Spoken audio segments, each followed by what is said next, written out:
ओम श्री विष्णुवे नमः। नमस्कार दोस्तों, आप सभी को स्वागत है हमारे यूट्यूब चैनल पावरफुल हिंदू धर्म में। अब तक हमने आषाढ़ महात्मा की कथा अध्याय 1 से लेकर कथा अध्याय 9 का रसपान किया है। आज हम आप सभी को कथा अध्याय 10 का रसपान कराएंगे, जिसमें वर्णन है मरुगणों की उत्पत्ति, भिन्न भिन्न समुदाय के राजाओं तथा 14 मनवंतरों का वर्णन है। आप सभी जो हमारे चैनल को सब्सक्राइब किए हैं तथा हमारी वीडियो को देखती हैं, उन सभी को बहुत बहुत धन्यवाद। आइए रसपान करते हैं कथा अध्याय 10 का। भीष्म जी ने पूछा, हे ब्राह्मण, दिति के पुत्र मरुगणों की उत्पत्ति किस प्रकार हुई? वे देवताओं की प्रिय कैसे हो गई? देवता तो दैत्य के शत्रु हैं, फिर उनके साथ मरुगणों की मैत्री क्यों कर संभव हुई? अगस्त जी ने कहा, हे भीष्म, पहले देवासुर संग्राम में भगवान श्री हरि विष्णु और देवताओं को द्वारा अपने पुत्र पौत्र के मारे जाने पर दिति को बड़ा शौक हुआ। वे अर्थ होकर परम उत्तम भूलोक में आई और सरस्वती के तट पर पुष्कर नाम के शुभ एवं महान तीर्थ में रहकर सूर्य देव की आराधना करने लगी। उन्होंने बड़ी उग्र तपस्या की।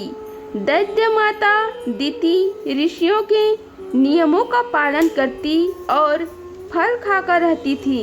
वे कुब्ज, चंद्रनारायण आदि कठोर व्रत के पालन द्वारा तपस्या करने लगी। जरा और शोक से व्याकुल होकर उन्होंने 100 वर्षों से कुछ अधिक काल तक तप किया। उसके बाद वशिष्ठ आदि महर्षियों से पूछा, हे मुनिवरों, क्या कोई ऐसा भी व्रत है जो मेरे पुत्र शोक को नष्ट करने वाला तथा इहलोक और परलोक में भी सौभाग्य रूप फल प्रदान करने वाला हो? यदि हो तो बताइए। वशिष्ठ आदि महर्षियों ने ज्येष्ठ की पूर्णमाह का व्रत बताया तथा दिति ने भी उस व्रत का संगोपाक वर्णन सुनकर उसका यथावत अनुष्ठान किया।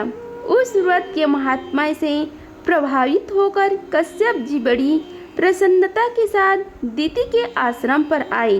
दिति का शरीर तपस्या से कठोर हो गया था, किंतु कश्यप जी ने उन्हें पुनः रूप और लावण्य से युक्त कर दिया और उनसे वर मांगने का अनुरोध किया। तब दिति ने वर मांगते हुए कहा, हे भगवान, मैं इंद्र का वध करने के लिए एक ऐसी पुत्र की याचना करती हूँ जो समृद्धशाली, अत्यंत तेजस्वी तथा समस्त देवताओं का संहार करने वाला हो। कश्यप ने कहा, हे शुभे, मैं तुम्हें इंद्र का घातक एवं बलिष्ठ पुत्र प्रदान करूंगा। तत्पश्चात कश्यप ने दिति के उदर गर्भ में स्थापित किया और कहा, हे देवी, तुम्हें 100 वर्ष तक इसी तपोवन में रहकर इस गर्भ की रक्षा के लिए यातना करना चाहिए। गर्भिणी को संध्या के समय भोजन नहीं करना चाहिए तथा वृक्ष की जड़ के पास न तो कभी जाना चाहिए और न ही ठहरना चाहिए। वह जल के भीतर न घुसे, सुने घर में न प्रवेश करे, बाम्बी पर खड़ी न हो, कभी मन में उद्वेग न लावे, सुने घर में बैठकर नख अथवा राख से भूमि पर रेखा न खींचे, न तो सदा आलस कर पड़ी रहे और न अधिक परिश्रम ही करे। भूसी, कोयले, राख, हड्डी और खड़े पर बाल खोलकर खड़ी ना हो और कभी भी अपवित्र ना रहे। उत्तर की ओर अथवा नीचे सिर करके कभी ना सोए। नंगी होकर उद्वग मेघ पड़कर और बिना पैर धोए भी शयन नहीं करना। अमंगल युक्त वचन मुख से ना निकालें, अधिक हंसी मजाक भी न करें। गुरुजनों के साथ सदा आदर का प्रताप करें। मंगलिक कार्यों में लगी रहे।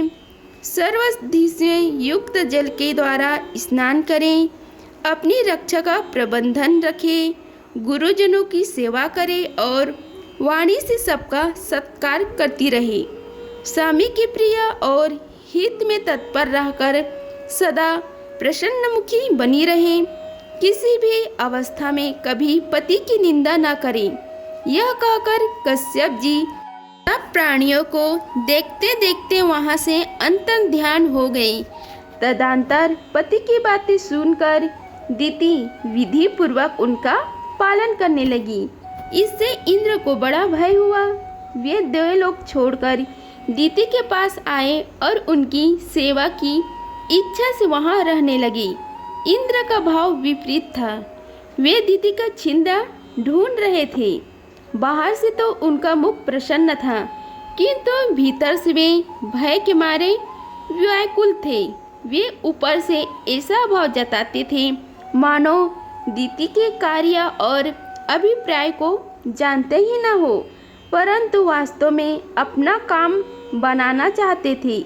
तदंतर जब 100 वर्ष की समाप्ति में 3 दिन ही बाकी रह गए, तब दिति को बड़ी प्रसन्नता हुई। वे अपने को कृतार्थ मानने लगी तथा उनका हृदय विस्मय मुग्ध रहने लगा। उस दिन वे पैर धोना भूल गई और बाल खोले हुए ही सो गई। इतना ही नहीं, निद्रा के भार से दबी होने के कारण दिन में उनका सिर कभी नीचे की ओर गया। यह अवसर पाकर सचिपति इंद्र दिति के गर्भ में प्रवेश कर गए और अपने वृक्ष के द्वारा उन्होंने उस गर्भस्थ बालक के साथ टुकड़े कर डाले। तब वे 7 टुकड़े सूर्य के समान तेजस्वी 7 कुमारों के रूप में परिणित हो गए और रोने लगे। उस समय दानव शत्रु इंद्र ने उन्हें रोने से मना किया तथा पुनः उनमें से एक एक 7 टुकड़े कर दिए। इस प्रकार 49 कुमारों के रूप में होकर वे जोर जोर से रोने लगी। तब इंद्र ने माँ रुद्रध्वम मत रोवो ऐसा कहकर उन्हें बारंबार रोने से रोका और मन ही मन सोचा कि ये बालक धर्म और ब्रह्म जी के प्रभाव से पुनः जीवित हो गए हैं। इस पूर्ण के योग ही इन्हें जीवन मिला है। ऐसा जानकर वे इस निश्चय पर पहुँचे कि यह पौर्णमासी व्रत का फल है। निश्चय ही इस व्रत का अथवा ब्रह्म जी की पूजा का यह परिणाम है। व्रत से मारे जाने पर भी इनका विनाश नहीं हुआ। ये एक से अनेक हो गए, फिर भी उधर की रक्षा हो रही है। इसमें संदेह नहीं है कि ये अवध्य हैं, इसलिए ये देवता हो जाए। जब ये रो रहे थे उस समय मैंने इनके गर्भ के बालकों को माँ रुद्र कहकर चुप कराया, इसलिए ये मरुत नाम से प्रसिद्ध होकर कल्याण के भागी बने। ऐसा विचार कर इंद्र ने दिति से कहा, हे माँ, मेरी अपराध क्षमा करो। मैंने अर्थ शस्त्र का सहारा लेकर यह दुष्कर्म किया है। इस प्रकार बारंबार कहकर उन्होंने दिति को प्रसन्न किया और मरु गौड़ों को देवताओं के समान बना दिया। तत्पश्चात देवराज ने पुत्रों सहित दिति को विमान पर बिठाया और उनको साथ लेकर वे स्वर्ग को चले गए। मरुगण यज्ञ भाग के अधिकारी हुए। उन्होंने असुरों से मेल नहीं किया, इसलिए वे देवताओं के प्रिय हुए। भीष्म जी ने कहा, हे ब्राह्मण, आपने आदि सर्ग और प्रतिसर्ग का विस्तार के साथ वर्णन किया है। अब जिनके जो स्वामी हो उनका वर्णन कीजिए।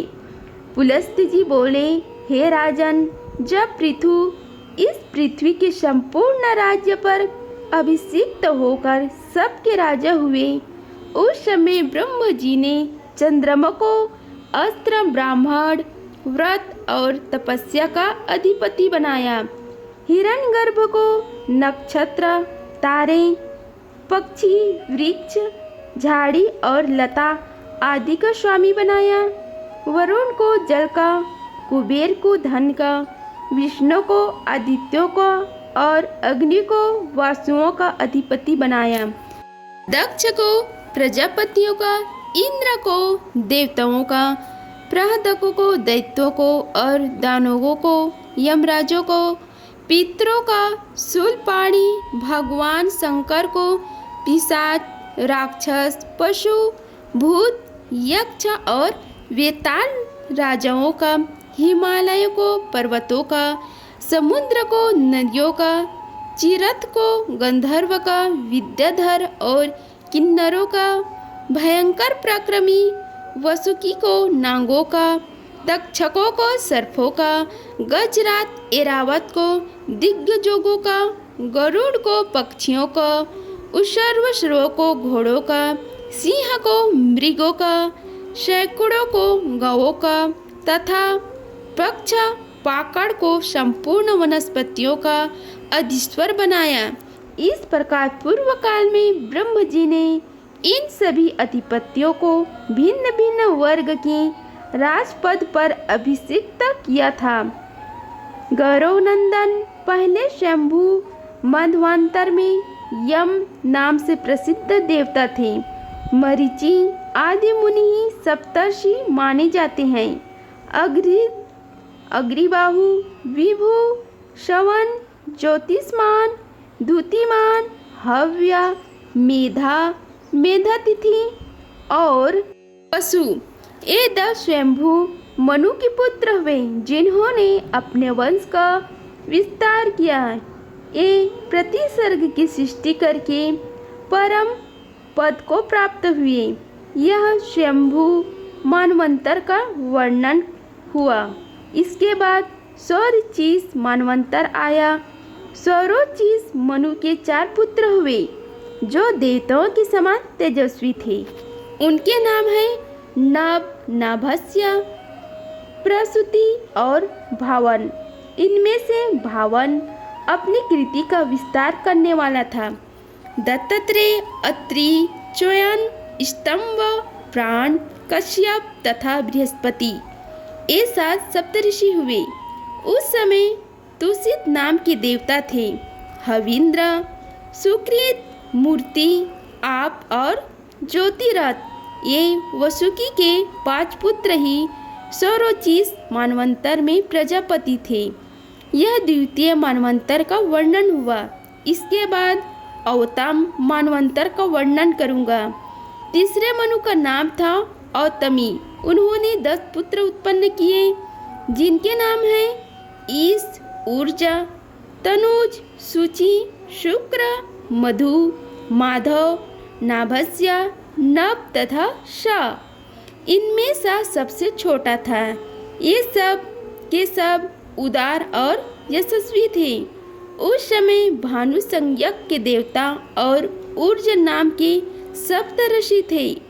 कैकी, भिंडी, कुतुंडा, दालभ्य, शक, प्रभावित, मित और सम्मित ये 7 योगवर्धन ऋषि थे। चौथा मानवंतर तामस के नाम से प्रसिद्ध है। उसमें कवि, पृथु, अग्नि, अकपि, कपि, जैन्य तथा धामा ये 7 मुनि ही सप्तऋषि थे। साध्यगण देवता थे। अकल्पस, तपोधन्वा, तपोमोन, तपोधान, तपोराशि, तपस्या, सुतपस्या, परंतप, तपोभागी और तपोयोगी ये 10 तामस मनु के पुत्र थे जो धर्म और सदाचार में तत्पर तथा अपने वंश का विस्तार करने वाले थे। अब 5वें रैवत मानवंतर का वृत्तांत श्रवण करो। देवबाहु, सुबाहु, पर्जन्य, सोमप, मुनि, हिरण्यरोमा और सप्ताश्च ये 7 रैवत मानवंतर के सप्तऋषि माने गए हैं।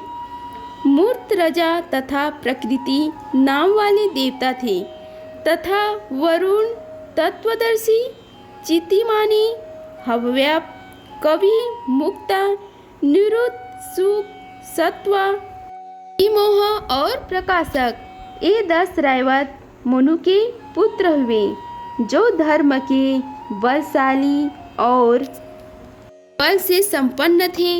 इसके बाद चक्षुष मानवंतर में भृंगु, सुदामा, विरज, विष्णु, नारद, विश्वमान और अभिमानी ये 7 सप्तऋषि हुए। उस समय लेख नाम से प्रसिद्ध देवता थे। इनके सिवा ऋभु, पृथक, भूत, वरिमूल और दिव्य का नाम के देवता भी थे। इस प्रकार चक्षुष मानवंतर में देवताओं की 5 योनियां थी। चक्षुष मनु के 10 पुत्र हुए जो रुरु आदि नाम से प्रसिद्ध थे। अब 7वें मानवंतर का वर्णन करूंगा जिसे वैवस्वत मानवंतर कहते हैं। इस समय वैवस्वत मानवंतर ही चल रहा है।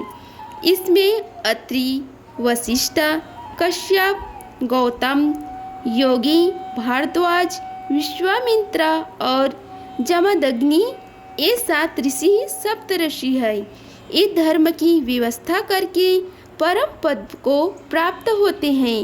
अब भविष्य में होने वाली सवर्ण मानवंतर का वर्णन किया जाता है।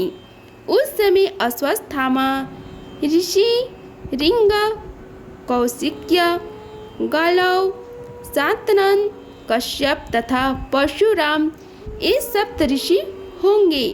धृति, वरुयान, यवशु, सुवर्ण, दृष्टि, चारिष्णु, अद्या, सुमति, वसु तथा पराक्रमी, शुक्र ये भविष्य में होने वाले सवर्णी मनु के पुत्र बतलाए गए हैं।